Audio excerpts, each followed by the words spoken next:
Chers auditeurs, bonjour, heureux de vous retrouver.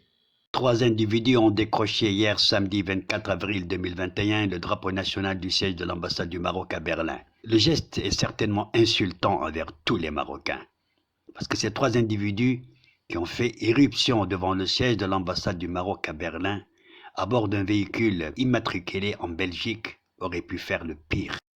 En regagnant leur véhicule tout-terrain, l'un des 3 auteurs de cette attaque contre l'ambassade du Maroc en Allemagne est apparu avec un étendard blanc orné d'inscriptions en noir. Il comptait très probablement le substituer au drapeau du Royaume du Maroc qui avait été décroché. On saura plus tard que ce qui y était écrit ne dépassait pas la petite phrase en arabe « Ash-Shab », vive le peuple, une expression que le Maroc, trône et nation, connaît peut-être mieux que cette Algérie qui entretient le Polisario séparatiste contre le peuple marocain tout entier.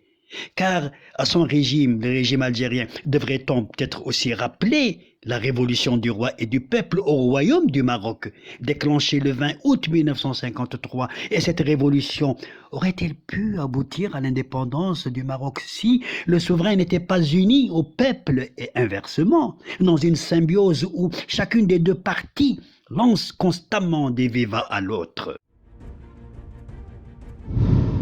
Cette attaque contre la représentation du Maroc à Berlin a été menée sans qu'à aucun moment la police allemande n'intervienne.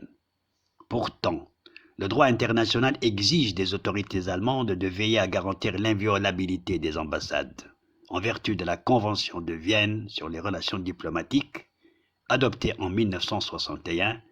Les États sont tenus de prendre toutes les mesures et précautions nécessaires pour protéger les représentations diplomatiques. Et c'est écrit noir sur blanc.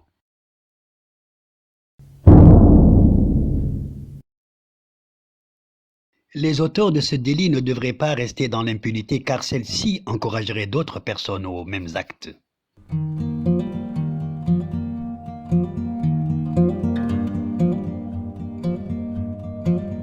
On n'aura pas besoin d'un Colombo pour connaître les auteurs de l'attaque de l'ambassade du Maroc dans la capitale allemande.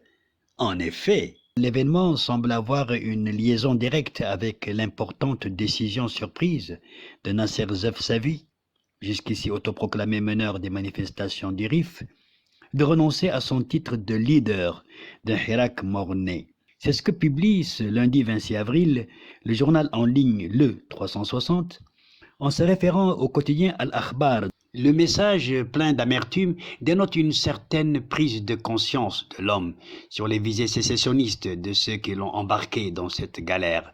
Je cite, « J'ai assumé pendant plus de 4 ans ma responsabilité d'activiste dans le Hirak du Rif. J'ai toujours tenu à préserver l'union. Mais mes rêves se sont estompés quand j'ai buté sur les conflits des ignares égocentriques qui ne courent qu'après le leadership et la célébrité. À Dieu seul, aucune chose n'est secrète de l'intention ou de l'action de chaque être vivant. Toutefois, si tout le monde ne peut accéder au dossier judiciaire d'un condamné par le tribunal ou d'un prisonnier, quelle que soit sa peine, chaque citoyen pourrait cependant entendre, voir et comprendre de ses propres oreilles, ses propres yeux et son propre esprit, à travers les médias ou les réseaux sociaux, les preuves tangibles d'un crime ou d'un criminel en flagrant délit, soit avant sa condamnation, soit après sa condamnation. Ce qui est justement le cas de Zefzavi et ses camarades, condamnés à diverses peines pénales allant jusqu'à 20 ans, comme on le sait. Sans discuter de l'adéquation des peines judiciaires infligées aux personnes condamnées, ce qui n'est pas de notre ressort évidemment, les Marocains, autant que le monde entier, peuvent cependant et désormais se convaincre sûrement et certainement que le mouvement du Hirak, intégralement, majoritairement ou minoritairement, était, demeure ou même demeurera séparatiste, si l'on en croit la déclaration publique sur les réseaux sociaux de certains de ses membres actifs et patents, dont les auteurs du forfait de Berlin, confirmant non seulement le caractère prémédité de cet acte, mais leur intention de récidive par-dessus le marché. Ainsi les 3 hommes qui, en partance de la Hollande, ont délibérément profané le drapeau marocain en Allemagne, sans en être d'ailleurs à leur premier coup d'essai, dans leur propre pays de résidence, aux Pays-Bas.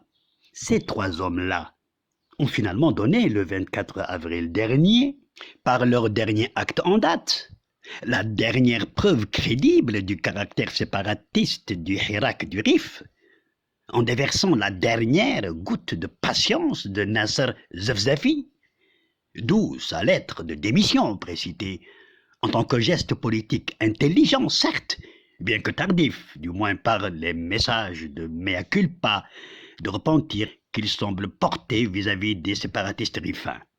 Lui, Zefzafi, et même son père, son porte-parole, qui, tous les deux, reniaient à tout bout de champ le caractère séparatiste du Hirak rifin. Car qui, parmi les Marocains ou les citoyens du monde, verrait dans la profanation du drapeau national d'un pays, État et peuple, un acte de revendication à caractère purement social et humain? Qui le croirait? Dans sa vidéo publiée le 26 avril sur sa chaîne YouTube, dénommée Mawtini Press, appartenant au journal en ligne Mawtini News, le commentateur Anwar Anwar affirme en langue arabe dont le texte est devant vous, je cite, « Ce sont les trois auteurs de l'attentat à l'ambassade du Maroc à Berlin, ayant profané le drapeau du royaume, ce sont eux qui avaient hébergé le père de Zefzafi lors de ses séjours en Hollande et en Belgique. » Et M. Anwar de s'interroger en conséquence, en parlant toujours du père de Zefzafi, je cite, « Et comment ose-t-il pleurer ensuite dans les lives sur les réseaux sociaux en prétendant que son fils est opprimé et qu'il n'est pas un séparatiste ?»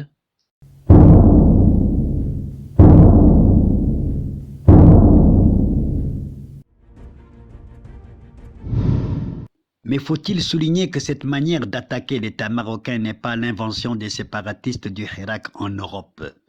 Ces derniers semblent plutôt en être contaminés par leurs camarades du Polisario, lesquels l'ont certainement reçu en ordre d'application de leur maître militaire d'Alger. Car c'est bien le Polisario qui, dans le cadre du changement permanent de ses instruments de provocation envers le Maroc, a inauguré ce que l'on pourrait désormais appeler l'arme du drapeau.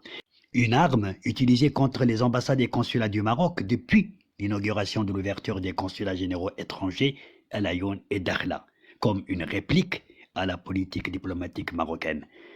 Rappelons leurs premiers actes en la matière. Le 15 novembre 2020, des éléments du Polisario s'attaquent au consulat général du Maroc à Valence, Espagne, en tentant de retirer le drapeau marocain et le remplacer par l'étendard de la prétendue République arabe sahraoui démocratique, la RASD. Le ministère espagnol des Affaires étrangères condamna catégoriquement cet acte. Je vous invite à regarder ensemble les deux scènes à Valence et à Berlin pour constater la similitude comme une copie-collée. اقلع اقلع اقلع اقلع لا تصنت حد اقلع لا تصنت اقلع اقلع لا رايح ايش تريد تحط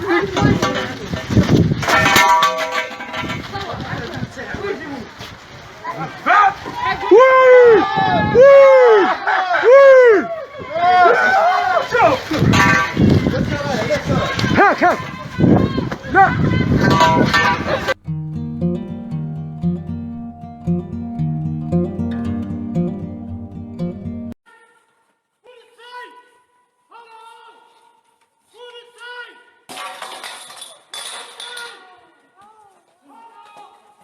Ej, niet slaan.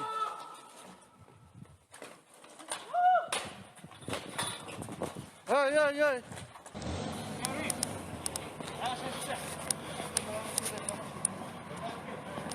Ainsi, cette nouvelle manière d'agir au drapeau par le Polisario est un produit made in Algeria, in Algeria, in Algeria, in Algeria, in Algeria, in Algeria.